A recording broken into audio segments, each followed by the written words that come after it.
and it's a good day if I remember to do that. And I will just show a couple of slides just to introduce the today's session for us. Where are my slides? Here we go.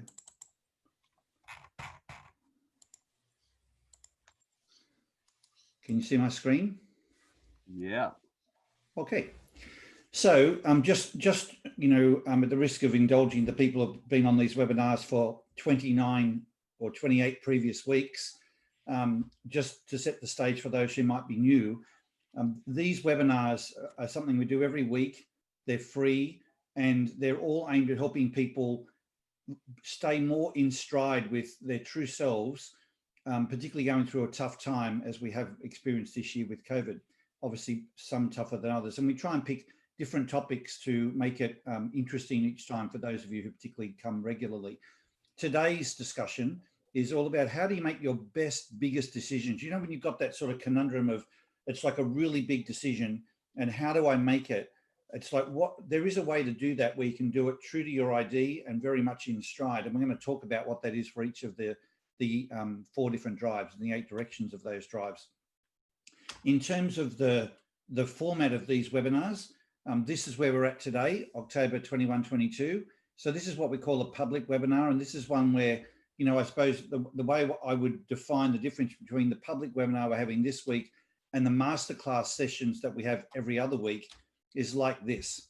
So in today's sessions, when we do a public webinar, and these are once a month, this is sort of more of a classroom atmosphere with me looking at, you know, presenting new material and still in discussion and shaping that with you guys. I'll probably bring something to the table that's 70 to 80%, you know, developed. And then with everyone's insights and nuances and experiences, we shape something up that's really rich learning for everyone. But the masterclass sessions, which we do every other week, and you can see here the cycle is like last week we did the masterclass, this week's a public webinar, next week's a masterclass, then we do a live interview. The difference with the masterclass is that's much more of an open forum discussion. So that's not so much me bringing material to the table, that's you guys bringing your challenges to the table. So if there's things you'd like to discuss as your own, you know, issues or experiences or conundrums that you'd like to delve into and say, well, I'm trying to, you know, get on better with this particular person, or I've got this issue in my relationship or an issue with my fitness or something around accountability or, you know, staying motivated, stress, whatever it might be, and you'd like to talk that through, we're going to just put them on the table at the start of the class and we'll get into it using each other's experiences. We've got a lot of really good talent in this room. Some people are black belt ID people. Some people have just had a lot of experience with ID and are very willing to share their stories. And together, I know we can create a really rich learning experience. And then once a month, I'm going to interview somebody who's, in my experience, a great example of, you know, delivering your very best performance by being true to yourself. We had the benefit of talking to Jesper Anderson, who's one of my favorite leaders of Infoblox, CEO of Infoblox, a couple of weeks ago. Next, or in 2 weeks' time, we're interviewing Craig Alexander, also a good friend of mine. He's the 5 times world Ironman champion, often regarded as the fittest person on the planet. And just, you know, what it takes to get to that level, there's a lot of stories and insights that you can apply to all elements of your life. And he's just a really gifted person in terms of communicating a lot of those applications. So I think you'll find that really interesting. And that's our cycle then every month, you know, every other week, the masterclass, public webinar, and then the live interview. And I think that should make it really exciting. And I see us continuing these well into, you know, next year. So hopefully you'll stay on the journey with me. Any questions or comments before we kick on? All right. Well, with that, I just, given that this is all about staying in stride, this is our little check to now just sort of say, okay, where are you today? And on our scale of 0 to 10, if 10 is you on that green line, totally in stride, being true to yourself and your ID, that's a 10. And a 1 is where you pulled right off to the right or to the left for maybe some of these reasons that you see here with the arrows, you know, whether it's society's expectations or your employer's expectations or the relationship you're in, you might be pulling you off track, maybe a little bit or a lot, and you might have a lower number. So my question to you is, what's your number? And then based on that number, some of you might want to share that, or even have some questions around what you can do to increase your number. Or if you're having a particularly great week, you might want to share what your number is and what you've done to get there. And I'll just allow a little bit of time for this discussion before we get into the body of today's webinar, which is all around, the decision making.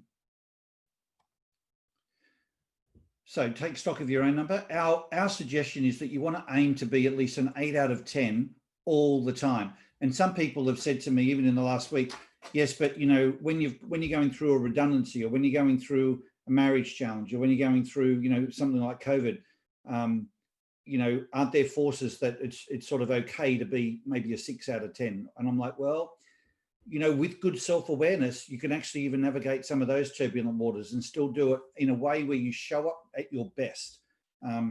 And doesn't mean, I'm human too, and I can have some lower days, but not many. I mean, I might go to an 8, or I can't even imagine being a 7 anymore, but I might have a day here and there, but it might be once a year or something. I mean, you can really stay up at a high level with really good self-awareness, because if you feel yourself being flat, you know what to do to get back in stride. If you're out here to the right or left, you know what to do to pull you back in stride. So let's just hear, is anyone who would like to share their number, either if it's down a little bit on where you want it to be and you want some help to get it up, or it's particularly good, and share what you've done to maybe get there for the benefit of the group.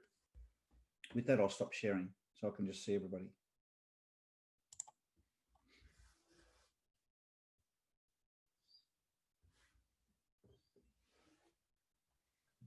Well, I guess I'll share. I'm feeling pretty good today, I guess. I don't know. Everything seems to be going well, so I guess it'd be a 10. Got no issues in business. Got everything's going well in my personal life, my social life, career-wise. Other than it's becoming winter and I'm not really happy with that, but I can get over that by staying indoors. Have you done something specific to get to that place, Mark? Is it just like coincidence that everything's lining up, or have you been working to get there for some time? Well, I turned 60 a couple months ago, so I've realized I've led a good life, and I should just quit complaining about things. Well, good for you. The nice thing with your ID as a completer, what typically happens is when one part of your world starts going well, it sort of domino effects into the other parts. The corollary of that is that when one part starts, going haywire, it can then affect all the other parts. But it is true, given that you like harmony and having everything, jive along well together. Right. If you've got some parts going well, it probably means everything's going well for you, which is wonderful. Well done. Yeah, thank you. Oh, and I paid off most of my debt except for my house. Oh, good on you. I've got left to pay for. Everything else. That always helps. Yeah. Anybody else got a number they want to share and the story behind it? Well, I'm happy to toss one in, Kevin. I've held 8 since our ID session last week, and I'm particularly grateful for holding 8 because I've come back a little bit, and I feel it's in no. We shouldn't underestimate how much the power of this particular this particular webinar group. I think it's really helped me. I've only been a recent joiner, as you know, I think 4 times in or something, but it helps put a different perspective to stuff.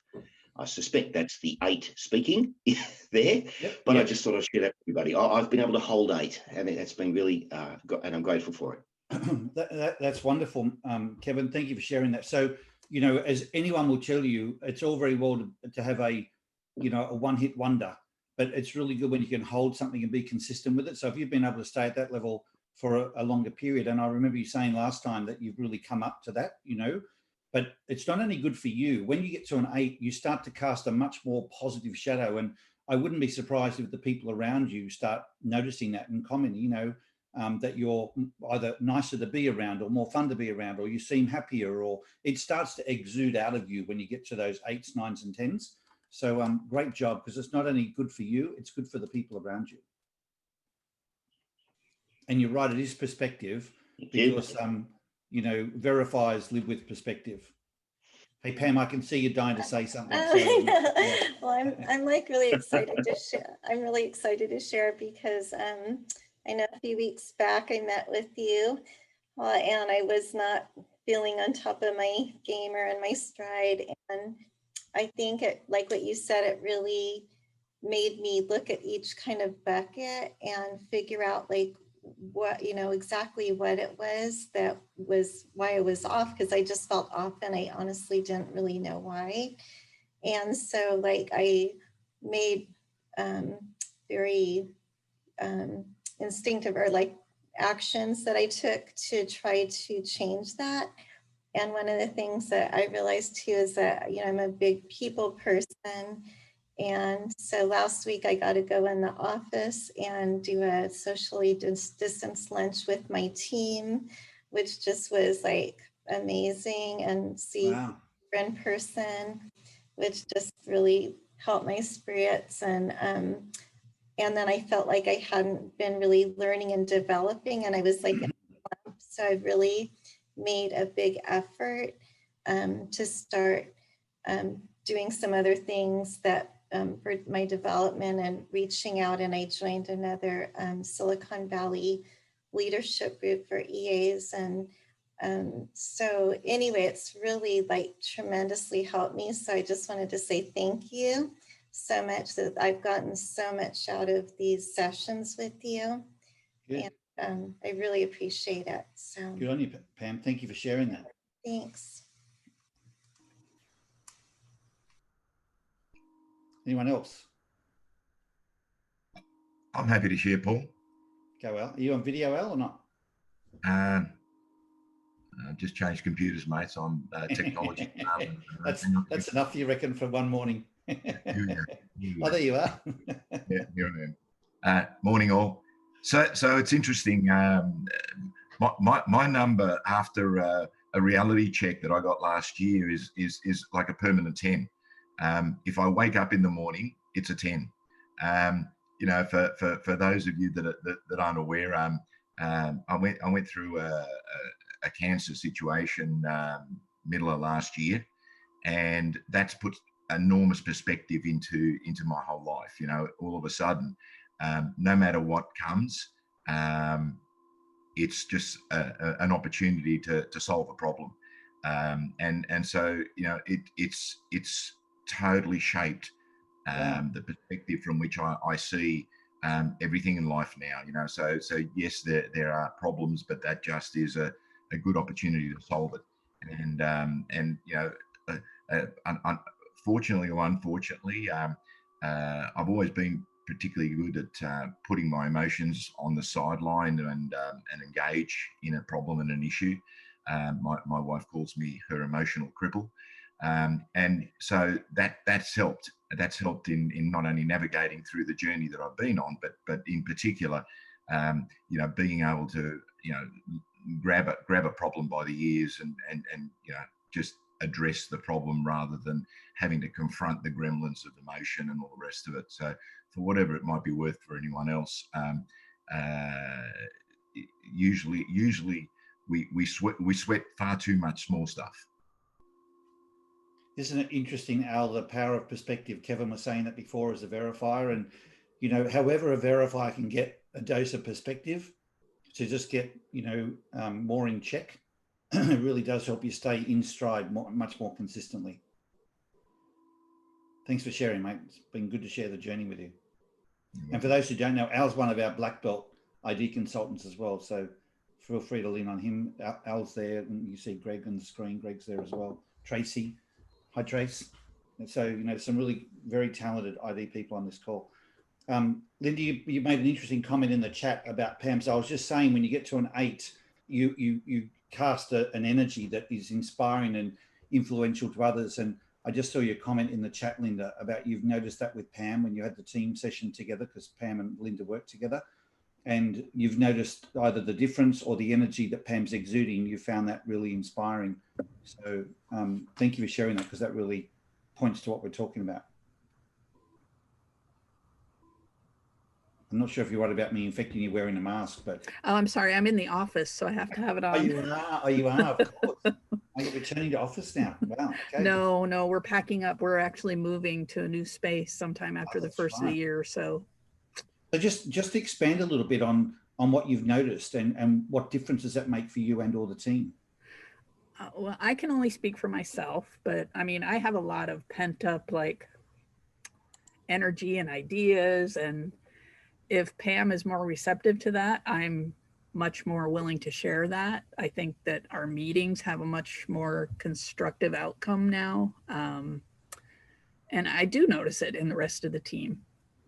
I just think everybody's trying to up level a little bit. And it, you know, I mean, Pam is our lead EA. So when she made that shift, and maybe it's because she and I are very close and I you know, we talk through a lot of things. But for me, it's just been great to see, because I do have a lot that I like to share and talk about and get excited about. And now I feel like I can do that because she's more open to receiving it. It's really good. Linda. Yeah, and it's not that you weren't open to receiving it. It's just there. It just felt like it was a wheelbarrow, and I just kept piling stuff on, and then it overflowed, and I had to stop. Yeah, no, I understand. No, and it was great because we had just to let everyone else know, we had a session with the EAs, and everyone was really transparent, and I really appreciated that, and it really made me want to strive to do more for the team, and so I'm excited, and so well done, guys. Well done. I think it's, you know, it's good for you to share it, because what happens, so I'm talking about people exuding a different energy when they get to an 8 out of 10, but what also happens, and this is like, you know, just subconsciously this dynamic occurs, but when people feel that there's vulnerability and authenticity, it opens up like a permission to have a different conversation. And you don't intentionally do it. It's just what happens in the dynamic between people, but your interactions become much more real, much more honest. And people also accept information differently to how they did previously. And it just creates a much better collaboration dynamic in a personal relationship as much as in a business relationship. So there's, you know, tremendous value for yourself and the people around you in striving to get to that 8 out of 10 or above. And the more point you see it on this call, it's absolutely possible. Okay, in the interest for everyone, I'm going to keep, we can probably make a session out of this. I just want to call out, Rona, I see your comment in the chat. Maybe we could take that offline, and I can help you with that, and I can get maybe others to help you with it. But I will just deal with that with you offline to give you some insight there that might be helpful to you, rather than spend more time on this, so we can get into the main topic today on decision making. So before we get into, so what I want to focus on here is not just decision making and how you make your, you know, good decisions. I really want to focus on how you make some of your toughest decisions. You know, when you've got maybe you're trying to make a decision about, you've been offered a job or 2 different jobs, and you're trying to weigh them up, and there's a really big set of ramifications. They both look equal, and you know there's, you know, impact on your family, and you're trying to make these big decisions. It's like, how do you do that so you can do it without the anxiety and turmoil that often accompanies those big decisions when you're feeling like there's a lot at stake? And I think it's really cool to have some principles that you can make those decisions, you know, in a really good place. And the first one that I wanted to call out, and I will just share some slides here to show you this. Can you see my screen? Yep. Yep. So the first one I would call out, and this is just a life principle, is to check yourself on where you're coming from. So when you're approaching a particular challenge, it's very easy to be at the right-hand end of the spectrum, which is fear and anxiety. But the place you want to come from really is a place of love, courage, and confidence. And that's actually a mindset shift. That's not something that you have to necessarily grow into. That's a choice. And I've had that experience. I mean, some of you know I've been through a really significant change in my personal relationship. I've had other things go on over the last few years. I've had challenges in business where, you know, it's been a tough time. I've had to let people go, and, you know, all sorts of challenges like that. And there have been times when it's been very easy to sort of be in that mindset, oh, but I don't know whether I should say that because, you know, I don't know how they're going to react and so on, you know. But if you go to a place of love, courage, and confidence and sort of go, well, assume that they're going to react positively, assume that it's going to be a healthy conversation, assume they're going to want to hear the feedback you're giving. How would you say it then? But you're also then not coming from a place of anger or frustration. You're coming from a place of love, courage, and confidence in how you approach the decision. I think that's the first thing to do, is get your mind into the right place. Another sort of similar way of saying that, this is one of the things I use a lot with my decision making, is that decision going to expand me or shrink me? And that often makes my mind up real quick. You know, if you're going to even just go and spend time with certain people, I'm not sure whether to do it. Is that going to expand me or shrink me? Or can I expand them rather than shrink them? You know, these sorts of questions that I ask myself are how you set your mind up to make your very best decisions. And what goes along with that, and some of you might have heard this, is, are you coming from a place of scarcity or abundance? And just realized I got the last one around the wrong way. But you know, if you are thinking, oh, but I'm not sure whether I'll have enough money, or I'm not sure I'll have enough time, or, you know, I'm sort of wanting to be in a protective, conservative mode, that's the place of scarcity. But if you come from a place of, well, I'm sure we'll be fine, you know, and and you don't worry about this, you put your mind into a place of abundance, you're automatically in a much better place to make a life-giving, positive, fulfilling decision. So it's almost like you're playing from a place of small or a place of big to match the big decision. Some people talk about being a multiplier or a diminisher. It's the same sort of principle, right? So set your mind to a place of, will this expand me or shrink me? Come from abundance rather than scarcity. And particularly in personal relationships, am I coming from a place of love and courage and confidence, or am I in this place of fear and anxiety? And you can make that shift. Now, what will help you is what we're going to get into in a minute around the ID perspective. So when you think, okay, as a verify, how do I now do that specifically for me? But I think these three principles are really, you know, key to, firstly, like, it's almost like when you go to stand up and you want to be solid and you put your legs apart and ground yourself into the ground, you know, so you're like solid if someone was going to push you around. That's like setting your mind to be in this solid, healthy, positive place. And I will say I use these and have used them a lot in the last year with a number of things that I've been facing. And it's just worked. Like, I remember when COVID first happened and I was like, well, we could lose everything here, you know?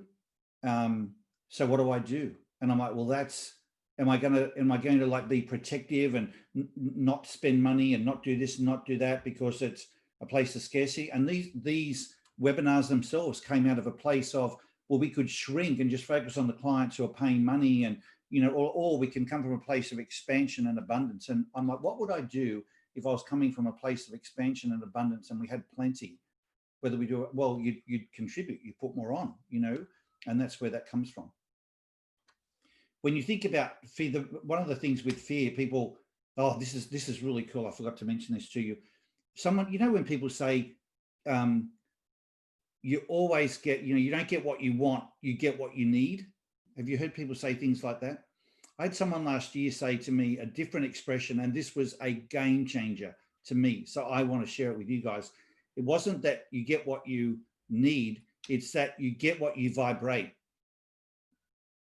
And if you think about that, if you're vibrating fear, you're going to get fear and a negative reaction. If you're vibrating scarcity, you're probably going to get that. But if you're vibrating abundance, if you're vibrating love, if you're vibrating expansion, it's like what we just saw between Pam and Linda. When one person's vibrating really positive energy, you'll get that back. And I've got to tell you, I've been practicing that. I heard about that in March 2019, and I've used it ever since, and it's absolutely true. So think about what you're vibrating. And if you're vibrating the things from the right-hand side, or, you know, expansion, abundance, and love, you're much more likely getting them back. And I've found that to be absolutely true. When you think about fear, what you might want to do is unpack what your fear is. And some of this will link to your ID, but a lot of people come from a place of fear with their decision-making, which is why I wanted to call out these principles first. So many people, when they're making decisions, that almost the default place is around fears that they have. And sometimes that's to do with their ID. I know a lot of people who avoid improvise, see the risks, and there's a fear element there. But sometimes it's because of baggage that you've had in your life. Things that have happened to you make you really skeptical and cautious and, you know, dubious about, you know, people and situations. But it's like unpacking it to sort of be a little more clearer, because you're much more likely to solve the issue and address it and turn it around if you're clear on where is your fear coming from. And maybe there's other areas that bring fear to you as well, but these ones here are what I would say relate to what most people's fears tend to be packed in. Okay, we're about to switch gears and get into the ID element. Has anyone got any questions or comments about what I've shared, or even experiences where they've used this before we move on? Paul, it's Gail here. 4229, which I may have forgotten to type on my thing. Yeah, and sorry, you know, this is so foreign to me, because even when we were sent home for COVID and the government said stay at home if you can, and we've been here 6 months. Now, you would think with my ID needing people and all of that, I'd be having problems, but I'm loving it at home, because I'm finding I make a phone call that gives me the energy that I need.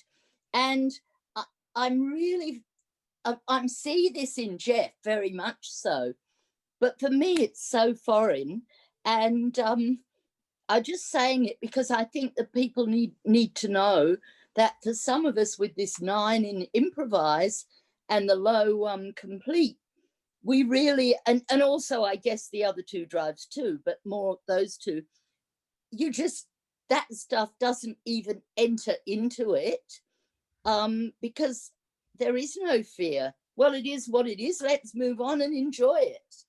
So maybe sometimes it's helpful if you've got someone who's 9 without the verify and authenticate, just talk to them, because they can really move you on, because you vibrate joy and happiness, and yeah, it's all happening. Thanks, Gail. Thank you. Okay, let's get into the ID element now in terms of making decisions. So I want you to think about, you know, for those of you who, so we're going to build, I'm going to put this slide together for you. So, and this will be posted onto our website with this webinar material afterwards, so you can access this slide. But when you think about as a verifier, how do you make your best decisions? And if you're not a verifier, there's still, you know, like even avoid verify. If you're like a 5 in verify, you know, just still learn from this, because there might be people around you who are verifiers or avoid verifiers, and you can maybe help guide them to making a positive decision. But you'll have a strong drive in one of the other 3 drives, and we'll cover them in a second. But when you think about it as a verifier, do you know how you make your best decisions? Does anyone want to share what you do if you're a strong verifier? Let's just quickly start with verify, then we'll move to avoid verify. And you've got a really big decision to make. How do you tackle that?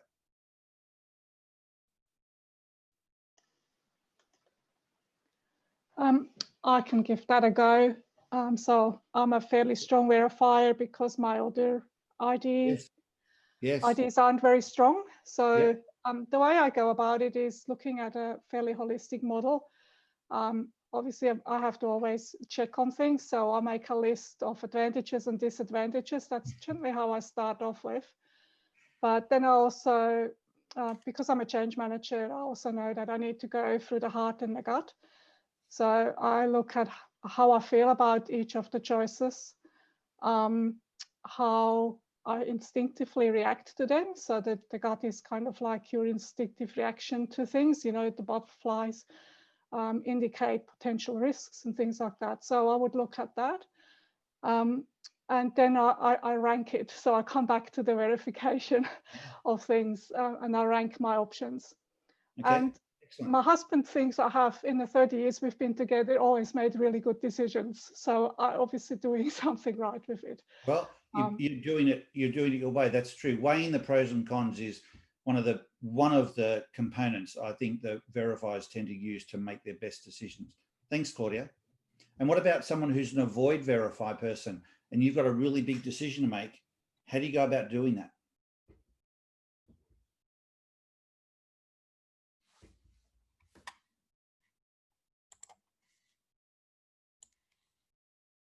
We've got someone who's a strong avoid verify, and maybe someone who's a 2 or a 3 in verify, or a 4 maybe. They don't know how they make a decision. Okay, it's Gail again. I was going to say something. I just go, yeah, right, this is it. I'll do that. And it just sort of appears as to what the answer needs to be. I don't have to think about it. I don't make a list. I must say I like to ratify it. So I ask Jeff, who's a 7, and I say sometimes, is this a good idea, or what would you do? But at the end of the day, I go along with what I was going to do anyway. It's just sometimes I think, oh, people might think that's a bit obscure, so let's just try, test it on somebody else. But really, the decision's already made, and that's what's going to happen. Thanks, Gail. I would say on my experience with those of you who are avoid verify, if you've got to think too much about it and you're in a deliberation about it, then it's not the right decision to make. Because when you have such a strong sense of knowing, and Tracy, you and I have had a lot of discussions around this over the years, where when something's the right thing to do, like when it's a good decision for you as an avoid verifier, it will be more apparent to you.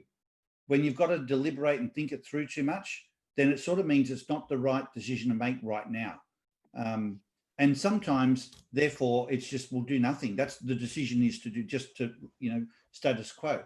So when it is like some of your biggest decisions, as big and as challenging as they can be, sometimes they can be easy because it's obvious what to do. And you might be avoiding making it because it feels like you're being too quick and, all of that. But really, there's a voice inside you that knows. I just put these prompts here. I'll adjust these based on the input from everyone. So I would now add a bullet to the avoid verify that's come up, and I've been playing around with these with different people through in preparing for them. But I would now add the bullet point of if you've got to think too much about it, it's probably not a decision to make. That's for the avoid verifiers. But once you reach out and collaborate with people, that generally helps you get some level of clarity. And if after doing that, it's still like, well, it's an each way bet, it's probably not the right time to make that decision. Yeah, and Paul, I was going to say, it's not that it's not the right decision to make. It's just that you need more information, right? But you're not going to necessarily go gather in the information. You just almost have to wait for the information to come to you.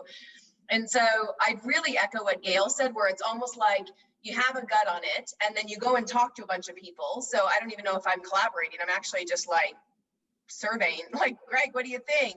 Andrew, what do you think?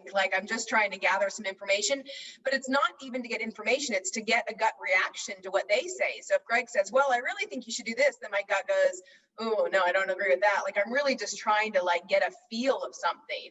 And that's what the collaboration is I'm wanting input, but it's because it's helping me think things through. It's doing that verified process without me having to figure out how to do that.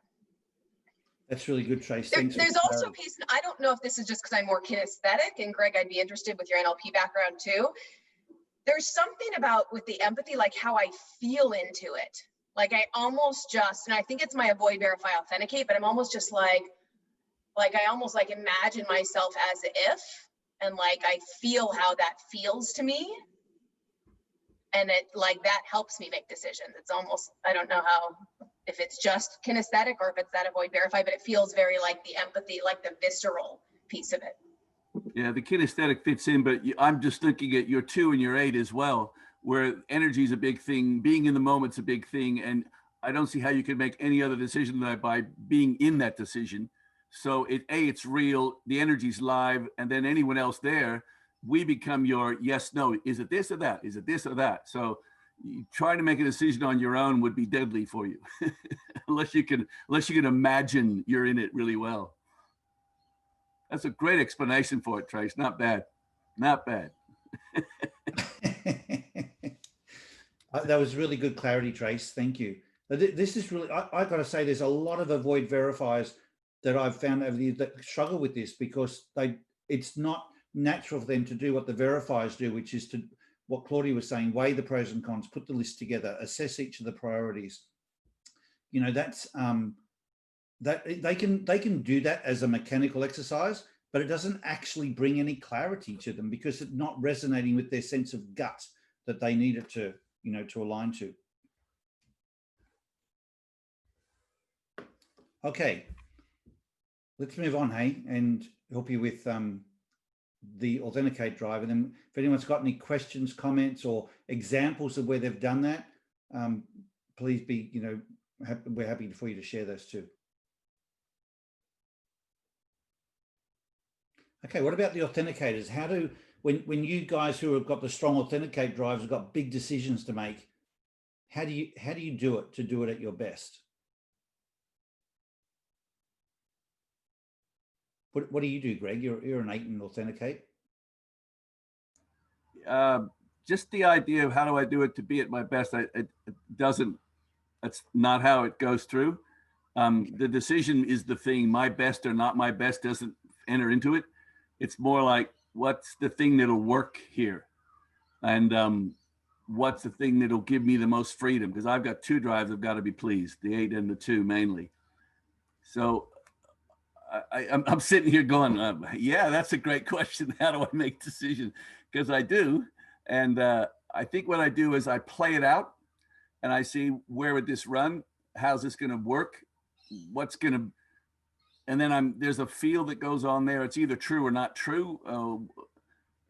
There's got to be something authentic about it. Like, yeah, that might make sense in concept, but that ain't going to fly. So it's more of a gestalt than it is a sequence. It's just this pattern emerges. So I got to make it as real as possible, I think would be my answer. I've got to make the thing as close to real as possible. And then what would really happen? It's like asking a fish how's water. I don't know how to do it. No, but in the quandary, you've explained it well. And, again, there's, plenty of people with that drive that can struggle with how to make the decision that works for them. When I say it's not the best decision, it's like, how do you do it so it really works for you and you're comfortable with it and you feel you're not in fear of making decisions. You feel, with any conundrum that gets thrown to you, you're like, okay, I know how to do this so that I can be at my best. Otherwise, it can be overwhelming to people. Look, I realize as you're speaking, I go live as quickly as I can. I go to test it as soon as I can. I get real as soon as I can with this decision. That might mean talking with people. It might mean do something, but it means, get it on the ground, test drive it. Don't theorize it. In fact, if someone wants to talk it through with me, I'm going, let's try it. Just talk's cheap, action pays, that kind of thing. That's more to the truth. That's really good, Greg. Thank you.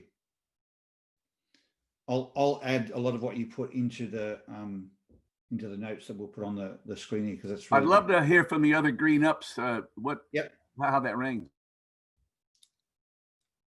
Anyone else who's got a strong Authenticate drive that can either validate and echo what Greg's saying or has another perspective as well.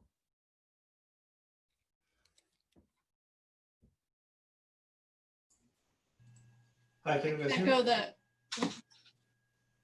Sorry, go ahead. I was just gonna say, this is Jessica. I'm a 5763, and I can definitely echo the get it on the table. Like, I don't want to lie, like going around and feelings or whatever. Let's just get it out there so then we can move forward. That's good. That's good. Thanks, Jess. Yeah, for me, it's more on the Authenticate side is the risk management perspective, right? The verify is everything that can go right, authenticates everything that can go wrong, right? So let's make sure we are eliminating the things or minimizing the things that can go wrong. That's I think the high authenticate on my side. I think that might be your avoid improvise drive playing out there, Vladimir. That's one that sees the risks. Yeah, we'll talk about that in a minute though, because it's a very good point you're making for that drive. I agree with everything Greg said, and I think the other piece is, I think I go to, again, can I picture myself doing this? Like, if it's a job, I'm like, I imagine myself, can I picture myself doing this? So it's like, Greg, your version of going to do it. It's like, if I can't go to do it, I just picture myself doing it. Or can I picture myself in that location? Can I picture myself with that? Like, I create a picture. And to Greg's point, like, as quickly as you can get into action on it to test it in some way, it like is extremely helpful. Look, can I add to that, Tracy? And this, if you're working with others, if we're working with people, verifiers, particularly your down greens, they find we've come to them, oh, we're having an issue, we're talking about it, and they want to talk about it, and then we almost short shift them, like, no, if you can't get me real, then, you know, they go, well, you asked me for help, you know. And so we can seem really impatient to others when we're trying to get onto something, because we really want someone that'll run with us, not give us a score on how well we're running. Yeah, and I think the question we're asking is, can I make this work? Can I make this work? How do I make this work? And if that almost makes the decision for you. So the decision is made by, if I can make this work, and if I can, then it's a good decision. But if I can't figure out how to make it work, then it's probably not a decision I'm going to choose to go forward with. Paul, this is Andrea. On Tracy and Greg, they both also have a fairly good use improvise. And so the things that they're saying aren't resonating with me at the moment, because, you know, I'm also 8 on verify as well as 6 on authenticate. So for Greg and Tracy to say, yeah, I just want to get out there and I want to try something, that's not sitting right with me as far as how I make the big decision using that authenticate drive. I think that for me, perhaps it's what Tracy said is, I need to picture it, but make it real. Can you imagine yourself in that position? Yes, I agree with that one. And the just getting out there and trying something, I would be less willing to do that because of the other energies that I have balancing out. I still need to have that very big pro and con list, that very big risk mitigation. And then, yes, let's go dip our toe in the water and try something. So it's that piece of their conversation wasn't landing just exactly with me. And I think that's great. So what you're adding there, Andrea, is how the drives work together. So great call out. We're explaining the drives as individual drives, but no drive works just on its own. Right. So the nuances you're bringing to the table here are perfect, because what Andrea's saying is someone who's got an 8 in verify and a 2 in improvise, which brings that, you know, well, I don't want to rush into this. That's the avoid improvise, and the 8 wants to check it out. But there's still the authenticate part that, well, I want to check out maybe how it's going to work. You know, I don't want to rush through checking how it's going to work. That's putting the whole ID together. Whereas Greg's he wants to check it, but he wants to see if it's going to work, but he's more, you know, straight into it. So great example of how, whilst we're looking at these drive by drive, when you add in the other drives that you've got and their intensities, they will shape how you use some of the material we're talking about here. So thank you. Very good sharing. So Paul, for me, go, Richard. I would say I echo exactly what you're saying. I think this is showing the importance of intensities and the other drives. So for me, a thought experiment and testing it practically, but assessing the risk, because there's no risk in a thought experiment. It can't physically go wrong. Can I just say, just because we make lists doesn't mean that the decision takes a long time. In fact, my lists are done in like 5 to 10 minutes. And the whole process doesn't take very long. Like, so taking it through the heart and how I feel about each of the options, how I evaluate the risks for each of the options, it doesn't take very long. So I still believe that decisions can be quite fast, even though we are strong verifiers. Well, it all comes down to how you see the world through your ID, Claudia, because even though 5 to 10 minutes for you doesn't feel like it takes very long, for someone who's got a very different drive, the fact that you don't make the decision instantly means you've lost them, like they're disengaged. I remember somebody asking me for feedback. I'm an 8 in verify, and they asked me for feedback one time. Actually, I had a lady resign. Here's an example. I had a lady resign because she was asking for time off because her mother was going into hospital. And I went, you know, and I was thinking about it instead of just going, well, of course. But in my mind, I already made the decision of the yes, of course. I was just thinking, how am I going to replace her? Or I was thinking through what I do to sort of compensate with it. But the fact that it looked like I was delaying giving her an answer, she assessed me as someone who didn't have any compassion for her and her mother, and she used it as her, you know, thing to get out.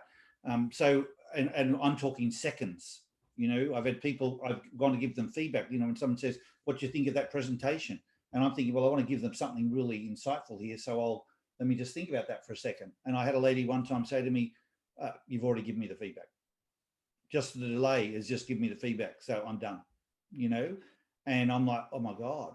So it's really important to be aware of who you're talking to. Like I'm talking to people who have had an ID like Tracy's or Gail's that, you know, they're looking for some sort of immediate reaction rather than a considered feedback. So 5 to 10 minutes for many people isn't long, but for some IDs, you've lost them. And in fact, the delay causes them to react to that, you know.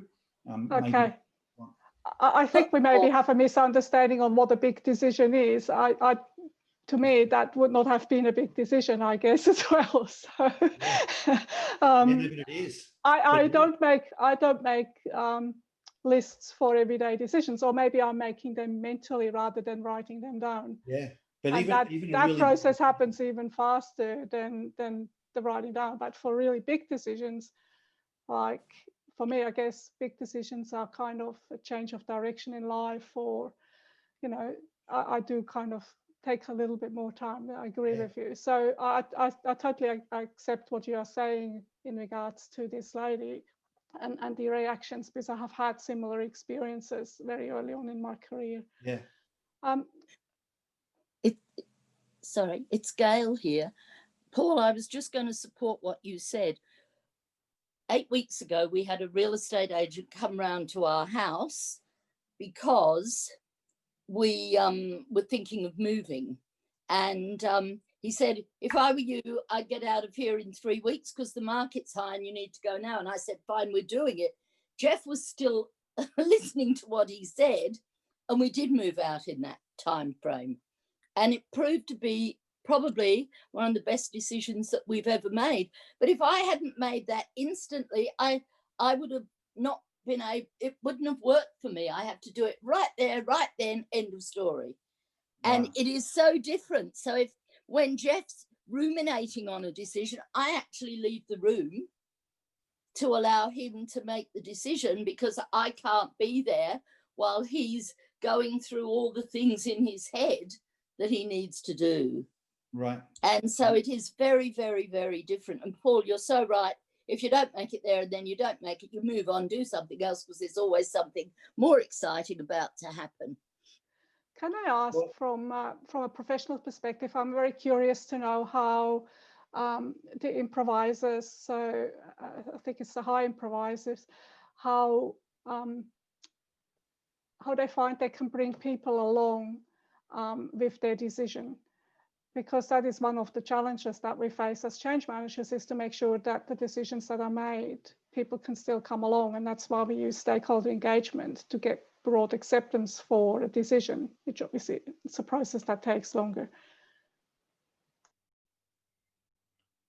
Well, it's you know, probably one of the biggest burdens for improvisers is they feel like they're forever waiting for people to catch up to their decision.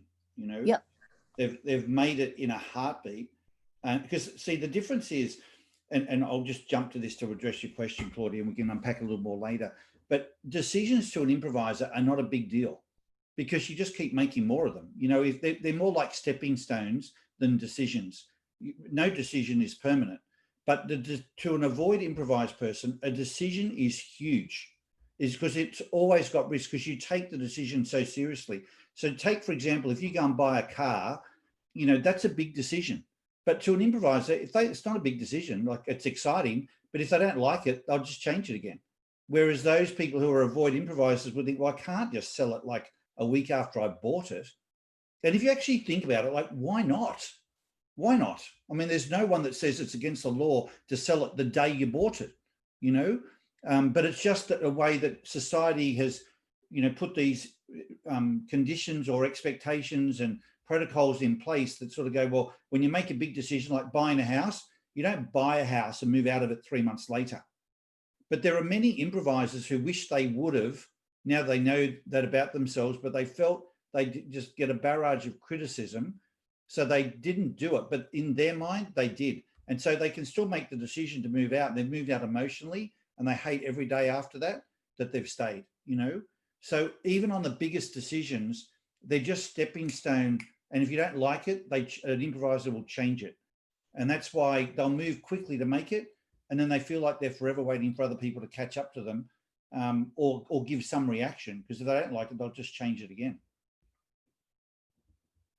most of this, when you think about most of the change management work, I think a lot of it's done to bring avoid improvised people along who do need time to, consider the ramifications and assess the risks and, go through whatever process they need to go through. But going through a process relates more to people that need time. It's not as relevant to someone who's an improviser.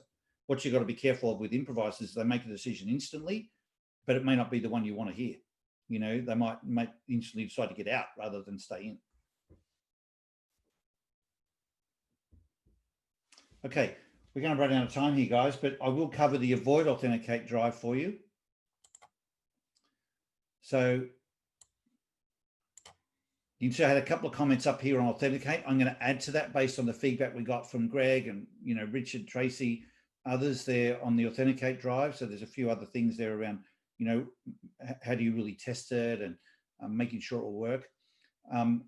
For the avoid authenticates, I want to add to that as well. Like I only got a couple of things from people here around trusting your intuition, because the avoid authenticates have very strong intuition, but they don't have any necessarily validation for it or anything else to maybe somehow explain it to people. It's just a feeling you have inside you about what to do with that decision. And then the second point was, given the depth of the avoid authenticate, was make sure it really supports and aligns to your deepest values, which presupposes that you know what those values are in the first place. Like if you're making a decision around, career move, for example, then what are your values around family and time with your family? And if the role is going to involve a lot of travel and you're being away from your family a lot, but your values are that you want to be part of raising your children, you want to be there for all their big events and, just be home every weekend and so on, then if it doesn't align with those values, that might help you make that decision. So that's the depth of that is important to the avoid authenticates. Anything else from those of you who are avoid authenticate?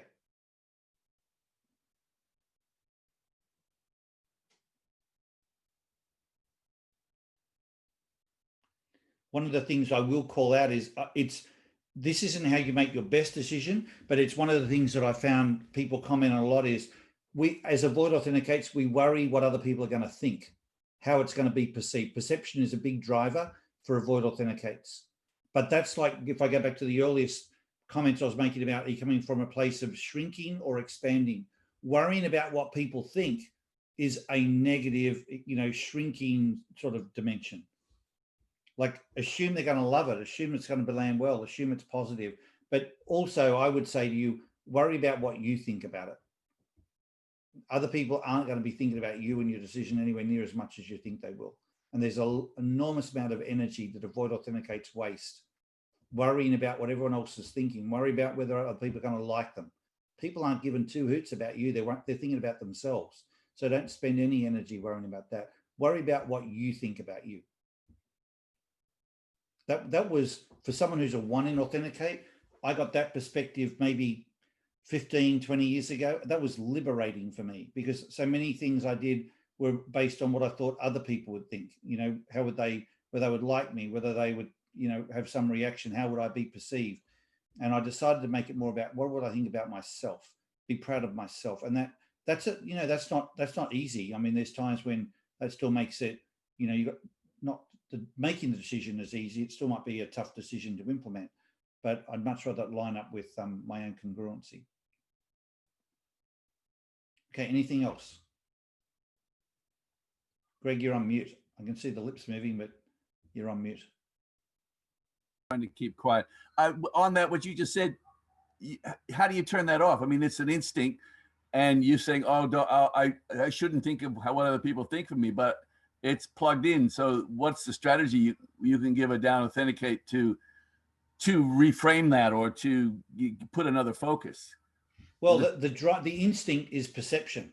Like what comes instinctively is what does someone think about this? So I made the someone myself rather than worrying about other people. So I still have the instinctive element of, I wonder what I will think about this. Will I be proud of myself with this? Well, does this line up with what will I think? What was the person in the mirror thinking about me? So I use myself as that other person. Right. Yeah. What I was looking for, that was great because the instinct's coming, but you just frame Who's asking the question? Yeah. Right. Thank you. I do it slightly differently. I turn it over to the other person. So I say, how do you feel about that? Or does that work for you? Or something, because I know that's the right thing to do, because the verify and verify, down authenticate work together. But I let them buy into it, even if it takes them a long time and they're discussing and thinking and discussing and thinking, because they're high verify and low improvise, for example. And I find that works really, really well for me. Well, obviously, in your case, Gail, as an avoid verify, you're not going to want any confrontation. So having people buy in is, probably an important part for you of that process. That it's not that I like confrontation, but it doesn't even occur to me that that's going to be an issue, because I guess when you've got the verify drive, part of your strength is mediation and arbitration and working those things through. So, that comes secondarily. Like if, for example, I found out that the decision was something that was going to cause angst for others, then the improvised side of me would probably think, okay, well, then let's change it. Again, that the decision is a temporary stepping stone as opposed to something that's permanent. Hey, Paul, a question here. So you said on the avoid authenticate, it's about perception. That's the fundamental driver there. Right? Yes. On what is the fundamental driver on the use authenticate then? I missed the second part of your question, Vladimir. What's the fundamental driver on the use authenticate? On the avoid authenticate is perception. What is on the use authenticate? What would you say, Greg, as an authenticator? What would you say? Before he finished the sentence, I said reality. Yeah, it's what's really true, what's really evident, what's really literally there. That's the driver. How do we get it close as possible to real? And what I would say, it's not just perception, Vladimir. Like the intuition, for me personally, as a one and authenticate, I'd say the intuition is huge for me. I can't hide from that. I mean, whatever the voice inside me is telling me is really my compass, So is intuition versus reality? That's how you would split the authenticate? I think there's more than just one dimension. I think if you're going to use reality, you could go reality versus perception, but there's probably another word you could use. There's probably a couple of dimensions, like, you could picture it, like picturing it versus intuiting it type thing would be maybe another dimension that you could use for authenticate. Yeah, but picturing is reality, right? So that's why the reality is a visualize, because I'm looking at the most useful, most practical bullet point that you have. I'm trying to correlate that to the real, right? Yeah, I hear what you're saying. Because I am a verifier, right? So everything has to make sense, right? So. Yeah, I'm not sure of the right language to suggest here for this one. Well, I think that's a good example of how a drive asks a question of another drive and tries to understand it from their own drive. And we listen to the question and go, what? And even the question's the wrong question. And we don't have an answer for it, and they can't get their answer because it's not in that form of that question.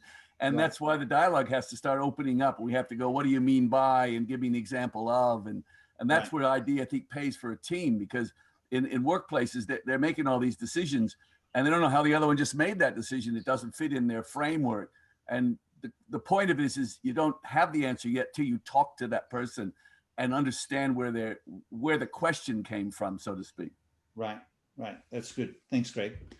Hey guys, I know we're out of time and we've still got half to go. So we can complete this when we have our next webinar. So maybe that's a good way to entice you to come back and finish this off, especially for those of you who are completers and improvisers. We haven't done that side of it yet. But what you might think about in the meantime, and you're welcome to bring these to the masterclass, which is next week, those of you who'd like to come to that, you're all welcome, is to, if you've got some big decisions on the table that you really like to work through, please bring them.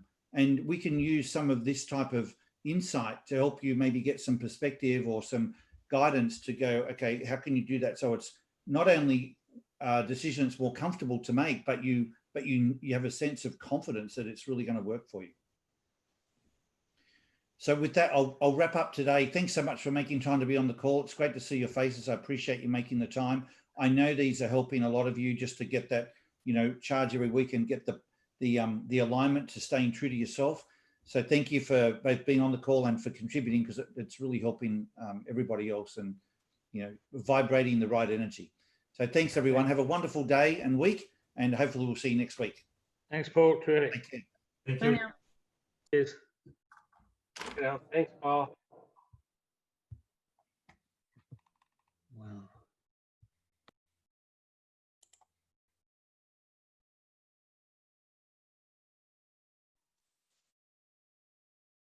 Hi, Ian.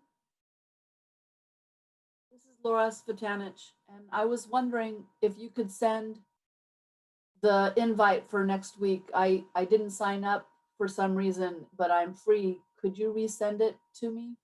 Yeah, it's only going to go out today, so you'll get it overnight. Perfect. Okay, then that explains it. Okay. That's Thank right. you. Thanks, Thank Laura. you. See you next week. Okay. Cheers. Bye.